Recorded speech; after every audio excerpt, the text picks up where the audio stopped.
ജനപ്രതിനിധികളെയും ഉദ്യോഗസ്ഥരെയും ഒക്കെ ആദരിക്കുന്ന പരിപാടികൾ നമ്മുടെ നാട്ടിൽ നിരവധി നടക്കാറുണ്ട്. എന്നാൽ ഒരു ജനപ്രതിനിധി നാട്ടുകാരെ ആദരിക്കുന്നത് അത്ര സാധാരണമായ ഒരു കാര്യമല്ല. കാലാവധി പൂർത്തിയാക്കുന്നതിന്റെ ഭാഗമായി വയനാട്ടിലെ ഒരു പഞ്ചായത്ത് മെമ്പറാണ് വാർഡിലെ ആളുകളെ മുഴുവൻ വിളിച്ച് ഒരു ചടങ്ങ് നടത്തിയത്.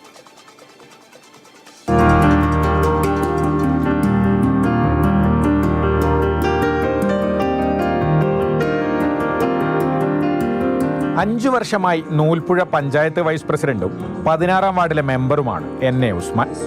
കാലാവധി അവസാനിക്കാനിരിക്കെ നാട്ടുകാരോട് നന്ദി അറിയിക്കാനാണ് സ്നേഹപ്പൊരുത്തം എന്ന പേരിൽ പരിപാടി സംഘടിപ്പിച്ചത്. വാർഡിലെ ഓരോ വീട്ടിൽ നിന്നും ഓരോ അംഗത്തെ വീതം ക്ഷണിച്ചു. ഒപ്പം കുടുംബശ്രീ യൂണിറ്റുകൾ, ആശാ വർക്കർമാർ, മറ്റ് ജനപ്രതിനിധികൾ, ഉദ്യോഗസ്ഥർ തുടങ്ങി പഞ്ചായത്ത് മെമ്പർ എന്ന നിലയിൽ സഹകരിച്ചു പ്രവർത്തിച്ച മുഴുവൻ ആളുകളെയും പങ്കെടുപ്പിച്ചുകൊണ്ടായിരുന്നു പരിപാടി. 500ഓളം ആളുകളാണ് മെമ്പറുടെ സ്നേഹപ്പൊരുത്തത്തിൽ പങ്കെടുത്തത്. എല്ലാവരെയും ഒരുമിച്ച് നിർത്തി കക്ഷി രാഷ്ട്രീയത്തിന് അതീതമായി, ജാതിമത ചിന്തകൾക്ക് അതീതമായി വേദനിക്കുന്ന ആളുകൾ ഒരാവശ്യം വന്നു കഴിഞ്ഞാൽ അവരുടെ നിറം നോക്കാതെ, ജാതിയുടെ ചിഹ്നം നോക്കാതെ എല്ലാവരെയും ഒരുമിച്ച് നിർത്തി ഒറ്റക്കെട്ടായി പ്രവർത്തിക്കാൻ സാധിച്ചു എന്നതിൻ്റെ അടിസ്ഥാനത്തിലാണ് സ്നേഹപ്പൊരുത്തം എന്ന ഒരു പരിപാടി ഇവിടെ സംഘടിപ്പിച്ചിട്ടുള്ളത്. വിവിധ മേഖലകളിൽ കഴിവ് തെളിയിച്ചവരെയും ചടങ്ങിൽ ആദരിച്ചു. മാതൃഭൂമി ന്യൂസ്, വയനാട്. കമൽ ചേരുന്നുണ്ട് തത്സമയം. കമൽ തുടക്കത്തിൽ പറഞ്ഞതുപോലെ തന്നെ സാധാരണഗതിയിൽ ജനപ്രതിനിധികൾക്ക് നാട്ടുകാർ ഒരു ആദരവ് ഏർപ്പെടുത്തുന്നത് അല്ലെങ്കിൽ എന്തെങ്കിലും ഉദ്ഘാടന ചടങ്ങുകളിലേക്കോ മറ്റോ ക്ഷണിക്കുന്നതൊക്കെ നമ്മൾ കണ്ടിട്ടുണ്ട്. പക്ഷെ ജനപ്രതിനിധി നാട്ടുകാരെ എല്ലാം വിളിച്ചു ചേർത്ത് ആദരിക്കുന്നത് നമ്മൾ ആദ്യമായി കാണുന്ന ഒരു കാഴ്ചയാണ്. ഞാൻ ആദ്യമായിട്ടാണ് കേട്ടോ കാണുന്നത്. ഇതിനു മുൻപൊന്നും അങ്ങനെ കേട്ടിട്ടുമില്ല. അതിൽ നിന്ന് തന്നെ നമുക്ക് മനസ്സിലാക്കാം എത്രത്തോളം ആ ഒരു ജനങ്ങളോട് അദ്ദേഹം അടുത്തിരിക്കുന്നു എന്നുള്ളത്, ആ ജനങ്ങളെ എത്രത്തോളം ഉൾക്കൊണ്ടിരിക്കുന്നു എന്നുള്ളത്. എല്ലാവരും അവിടെ എത്തിയിട്ടുണ്ട്. ഓരോ കുടുംബത്തിൽ നിന്നും ഓരോ അംഗം വീതം എത്തണമെന്ന് പറഞ്ഞു. 500-ലധികം ആളുകൾ എത്തിയിട്ടുണ്ട്. ഗംഭീരമായി പരിപാടി നടക്കുകയും ചെയ്തു അല്ലേ?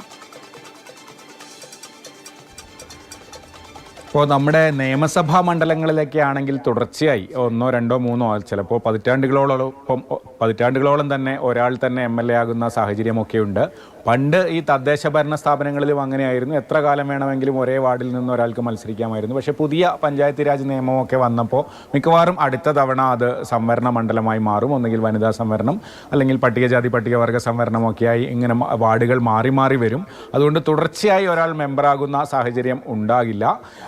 അങ്ങനെയാണ്, അത്തരമൊരു സാഹചര്യത്തിൽ കൂടിയാണ് ഈ ഉസ്മാൻ വൈസ് പ്രസിഡന്റും മെമ്പറൊക്കെ ആയിട്ടുള്ള ഉസ്മാൻ സ്വന്തം വാർഡിലെ ആളുകളോട് ഒരു യാത്ര പറയുന്ന ഒരു ചടങ്ങ്, അല്ലെങ്കിൽ തൻ്റെ കാലാവധി അവസാനിക്കുമ്പോൾ എല്ലാവർക്കും നന്ദി പറയുന്ന ഒരു ചടങ്ങ് സംഘടിപ്പിക്കാൻ തീരുമാനിച്ചത്. തീർച്ചയായും അതൊരു പുതുമയുള്ള കാര്യമാണ്. കാരണം മെമ്പർ ആളുകളെ ഇങ്ങോട്ട് ക്ഷണിക്കുകയാണ്. അദ്ദേഹം ഒരു പരിപാടി നടത്തി ക്ഷണിക്കുകയാണ് പൊതുജനങ്ങളുടെ പ്രതിനിധികളെയും ഓരോ വീട്ടിൽ നിന്നും ഓരോരുത്തരെയും. അതുപോലെ അദ്ദേഹത്തിന് മെമ്പർ എന്ന നിലയ്ക്ക് സഹകരിച്ച് പ്രവർത്തിച്ച എല്ലാവരെയും, ആ പഞ്ചായത്തിലെ മെമ്പർമാർ, ബ്ലോക്ക്, ജില്ലാ പഞ്ചായത്ത് മെമ്പർമാർ, അതുപോലെ ഉദ്യോഗസ്ഥർ, കുടുംബശ്രീ യൂണിറ്റുകൾ, ആശാ വർക്കർമാർ, അങ്ങനെ എല്ലാവരെയും അദ്ദേഹം ആ ചടങ്ങിനെ വിളിക്കുകയാണ്. 500-ലധികം ആളുകൾ ചടങ്ങിൽ പങ്കെടുത്തു.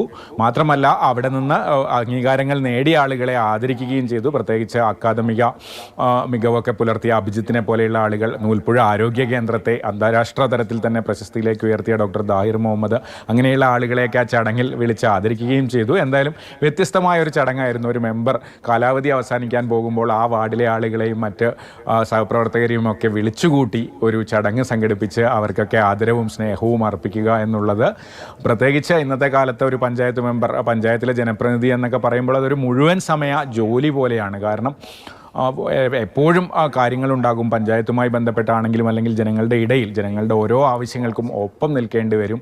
അത്രയും ആളുകളുമായി ബന്ധം പുലർത്തിയാലേ നല്ലൊരു പഞ്ചായത്ത് മെമ്പറായി ഇരിക്കാൻ പറ്റുകയുള്ളൂ.